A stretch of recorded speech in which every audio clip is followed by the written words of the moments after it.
Chers téléspectateurs, notre méditation aujourd'hui est « Faites tout pour le Seigneur ». Mais auparavant, j'aimerais vous rappeler qu'il existe cette petite brochure. Vous pouvez vous y abonner et la recevoir tous les trimestres. Pour chaque jour, il y a une méditation avec un texte proposé, un commentaire, et cela peut vous aider ainsi dans votre marche chrétienne.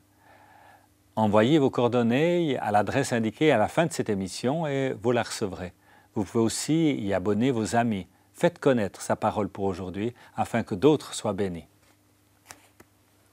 Notre thème « Faites tout pour le Seigneur » et nous lisons dans l'Épître aux Colossiens, chapitre 3, verset 23. « Tout ce que vous faites, faites-le de bon cœur, comme pour le Seigneur et non pour les hommes. » Quand Nicolas Hermann entra au couvent des Carmes de Paris en 1666, il s'attendait à vivre désormais une vie de pénitence pour racheter les années sulfureuses de son passé. Très vite, Nicolas Hermann, nommé frère Laurence, trouva le pardon et la paix de Dieu sans parler d'une joie qu'il n'avait jamais connue auparavant et n'aurait su imaginer. Mais sa foi fut vite mise à l'épreuve. Naturellement, maladroit, il fut très contrarié d'être affecté aux cuisines du monastère.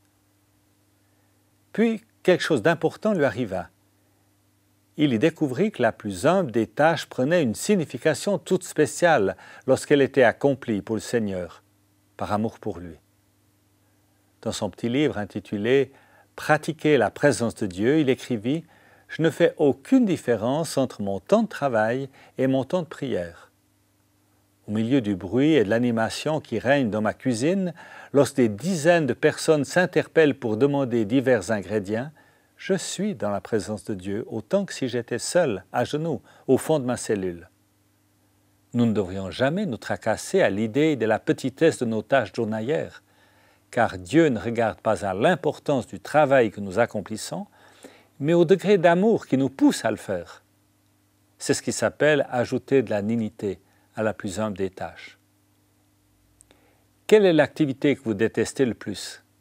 Tondre la pelouse, faire la vaisselle, laver le linge, vider les poubelles, promener le chien, avoir à cuisiner un repas lorsque vous rentrez fatigué du travail, soigner une personne âgée ou alitée.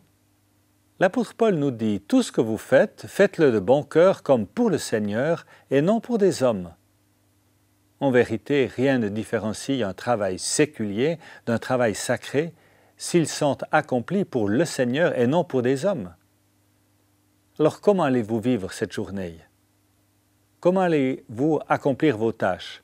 Seront-elles comme pour le Seigneur ou pour les hommes? Bonne journée.